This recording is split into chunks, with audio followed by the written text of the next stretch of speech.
नंद साम्राज्य के उत्सव में अंधेरी गली ने उसके पतन की आहट लिख दी। आज सुनिए आचार्य चतुरसेन शास्त्री जी की रचना आचार्य चाणक्य। चलिए कहानी शुरू करते हैं। अब से कोई 2000 वर्ष से भी अधिक पुरानी बात हम कर रहे हैं। उस समय पाटलिपुत्र में शूद्र राजा महाधननंद सिंहासन पर विराजमान था। यह महान नृपति एकराट एक छत्र था। इसके पिता महापद्मनंद ने अपने काल के सब क्षत्रिय राजाओं का संहार करके पुत्र के लिए एक छत्र राज्य निष्कंटक किया था।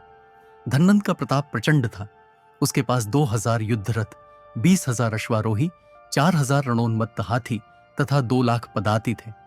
महाविचक्षण, कूट राजनीति विशारद व रुचि कात्यायन और सुबुद्धि शर्मा उपनाम राक्षस उसके मंत्री थे। महापद्मनंद से पहले उस काल में उत्तर भारत में 16 महाजनपद थे। इनमें से पौरव, एक्ष्वाकु, पांचाल, है, कलिंग, अश्मक, कौरव, मिथिला, शूरसेन और वितिहोत्र महाजनपदों को महापद्मनंद ने ध्वस्त किया था। इस प्रकार उसका महाराज्य रावी नदी के पूर्वी तट को छू गया था। उन दिनों वाराणसी, पाटलिपुत्र और तक्षशिला में प्रसिद्ध विश्वविद्यालय थे, जिनमें तक्षशिला विश्व विश्रुत था। यहां 103 छत्रधारी राजाओं के उत्तराधिकारी राजपुत्र पढ़ते थे तथा दिग्दिंत के महामेधावी छात्र आते रहते थे। चैत्र के शुक्ल पक्ष की त्रयोदशी थी। पाटलिपुत्र में उस दिन बड़ी धूमधाम थी। राजप्रासाद में महोत्सव हो रहा था और सब नगर नागर राजाज्ञा से आनंद मना रहे थे। ठौर ठौर दुंदुभी भेरी बज रहे थे। लोग दीन दुखियों को अन्न वस्त्र बांट रहे थे। हाट बाजार, घर बाहर, सभी जगह लोग आनंदोत्सव में मग्न थे। पुरवधुएं मंगलगान और मंगलोपचार कर रही थीं। नगर नागरों ने अपने अपने घर के द्वार पर मंगल कलश, तोरण आदि सजाए थे। वे मंगल सूचक शंख ध्वनि कर रहे थे। राजप्रासाद में बड़ा उल्लास था। जिधर देखिए उधर नृत्य गानपान गोष्ठी हो रही थी। आज सभी के लिए राजप्रासाद का प्रांगण खुला था। सब कोई वहां जा सकते थे। याचकों को यथेच्छ वर मिल रहा था।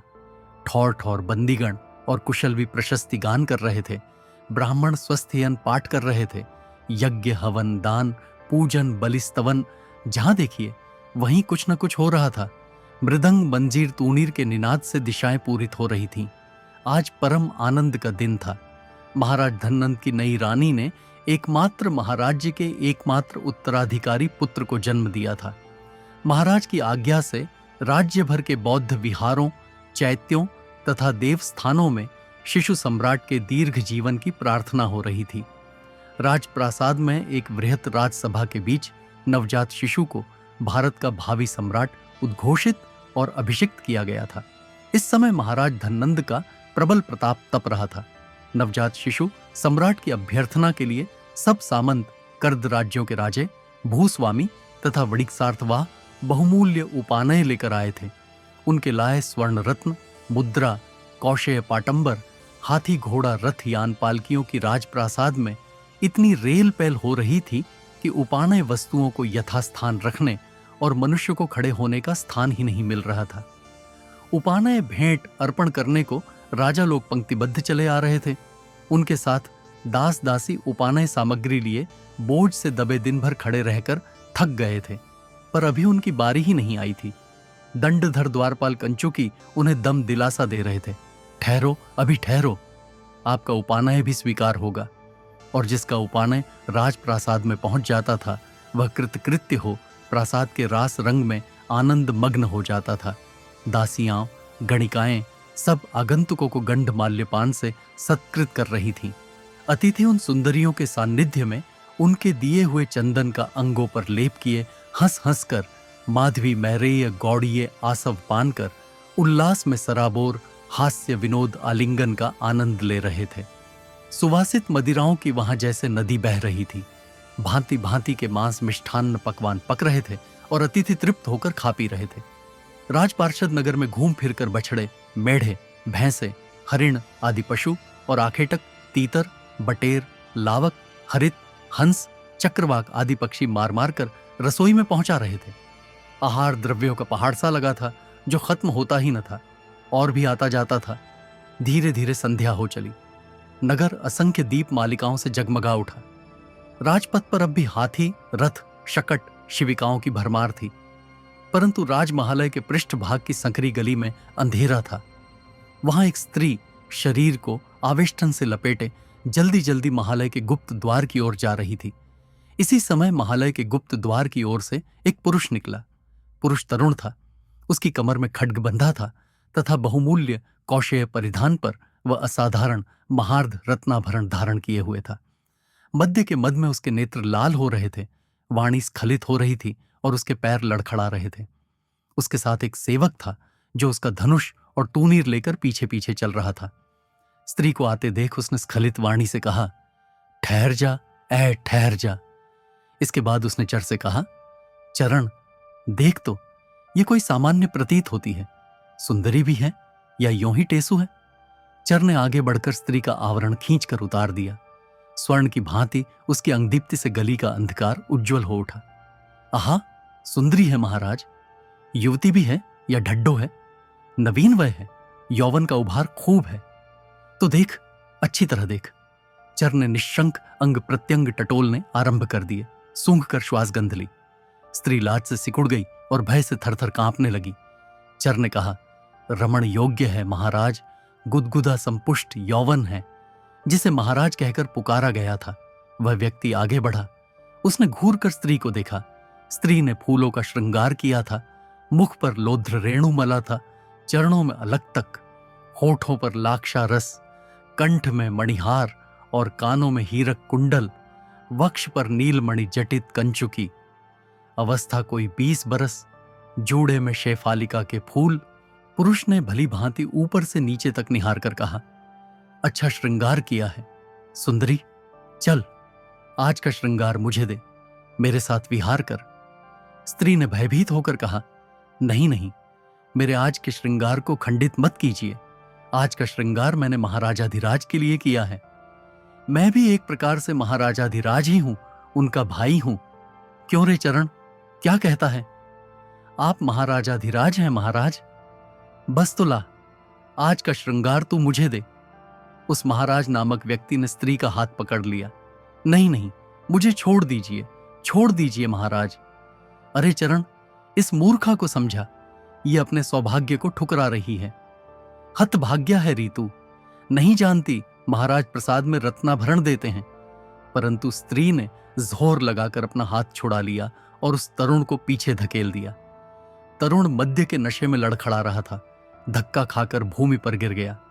गिरे ही गिरे उसने कहा, पकड़ रे चरण, उसे पकड़, देख भाग ना जाए। चरण ने आगे बढ़कर कहा, क्या कोड़े खाएगी? कोड़े नहीं रे चरण, तू अभी इसका सिर खड्ग से काट डाल। दुर्भाग्या ने इतना अच्छा माधवी का मद मिट्टी कर दिया, काट ले इसका सिर। चरण ने आगे बढ़कर उसका हाथ जोर से पकड़ लिया। इसी बीच उठकर तरुण ने 2-3 लात उसके मारी। स्त्री जोर जोर से रोने लगी। गली में 10-5 आदमियों की भीड़ जुट गई।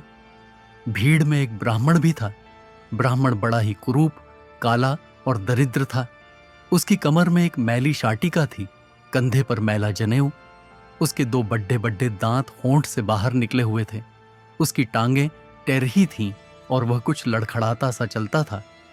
जो लोग स्त्री के आर्तनाद को सुनकर एकत्र हो गए थे, उन्होंने देखा महाराजाधिराज महाप्रतापी धननंद के छोटे भाई उग्रसेन से किसी स्त्री का वाद विवाद है, तो वे सब आतंकित हो खड़े के खड़े रह गए।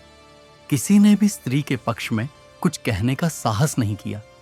परंतु ब्राह्मण ने आगे बढ़कर कहा, कैसा विवाद है?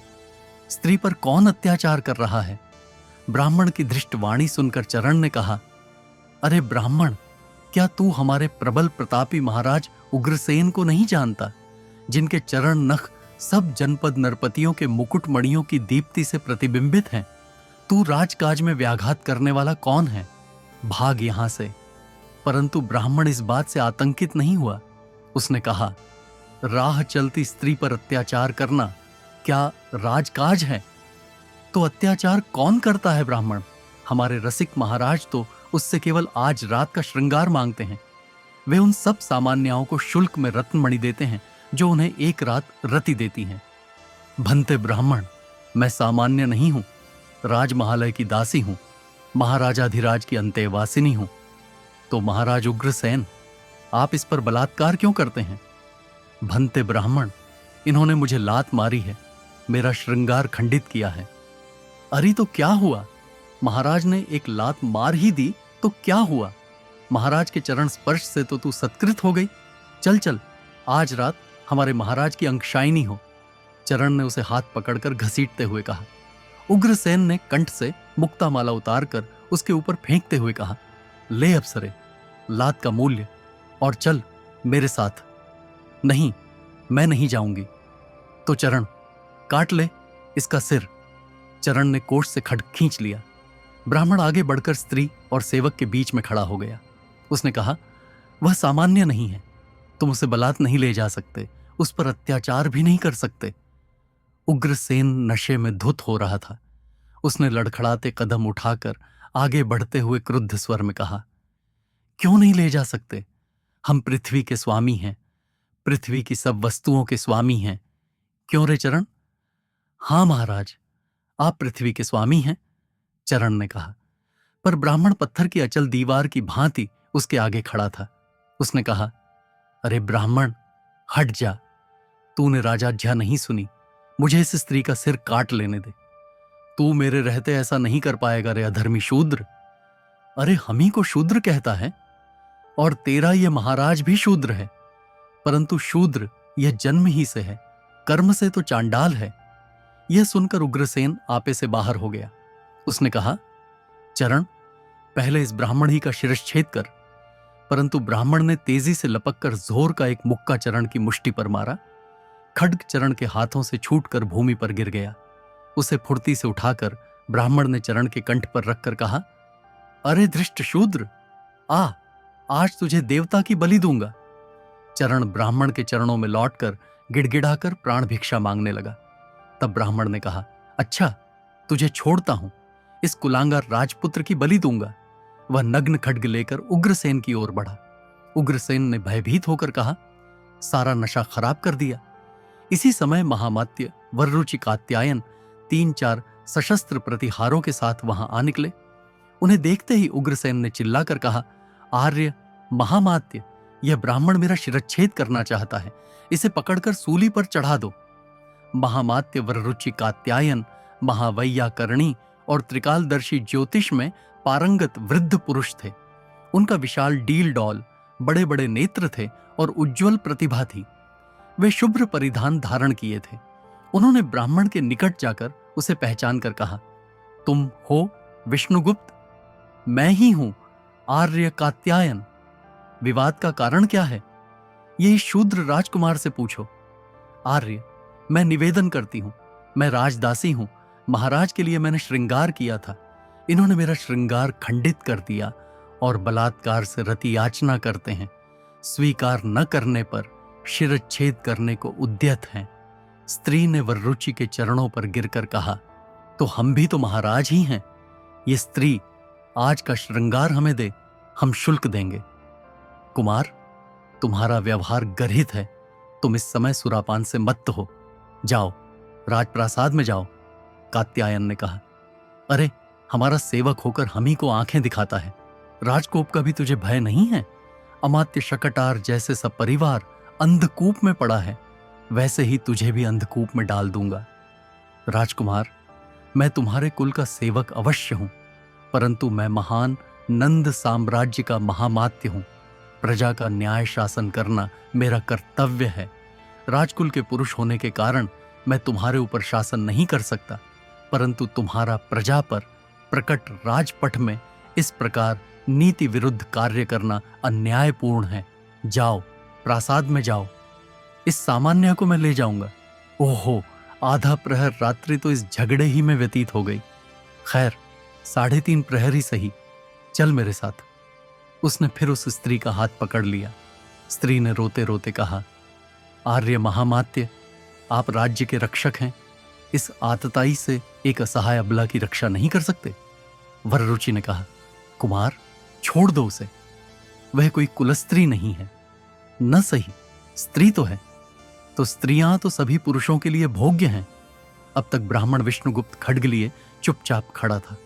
अब उसने आगे बढ़कर कहा, तुम्हें धिक्कार है कात्यायन, तुम इस कन्लकी कुल के सेवक हो, इसलिए इस राजकुमार के अत्याचार से स्त्री की रक्षा नहीं कर सकते।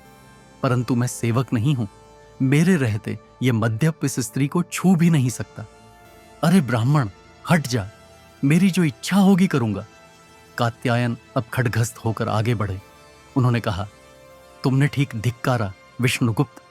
ब्राह्मण होकर शूद्र की दासता धिक्कार योग्य ही है, पर प्रजा पर शासन तुम्हारा नहीं, मेरा काम है। आवश्यकता होगी तो इस राजकुमार का शिरच्छेद मैं ही करूंगा। सब नशा खराब कर दिया, इस अमात्य को सवेरे शक्टार के पास अंधकूप में कैद करूंगा। चल चरण, लौट चल, ऐसा अच्छा नशा खराब हो गया। ये कहता हुआ उग्रसेन लड़खड़ाते पैर रखते हुए वहां से चला गया। विष्णुगुप्त ने पुकार कर कहा, अपना ये खड्ग तो लेते जाओ राजकुमार। और उसने वह खड्ग हवा में उछाल दिया। फिर स्त्री से कहा, चलो मैं तुम्हें राजद्वार तक पहुंचा दूं। नहीं विष्णुगुप्त, कष्ट न करो, मैं इसे अपने साथ महालय ले जाता हूं। चल शुभ है, तुझे अंतःपुर में सुरक्षित पहुंचा दूं। यह कहकर महामात्य कात्यायन उस स्त्री को साथ लेकर राजमहालय की ओर चले गए। विष्णुगुप्त भी एक ओर को चल दिया। भीड़ के लोग उस कुरूप ब्राह्मण के साहस की चर्चा करते हुए तितर बितर हो गए। अगर आपको यह कहानी पसंद आई हो तो वीडियो को लाइक करें और चैनल को सब्सक्राइब करना न भूलें। धन्यवाद।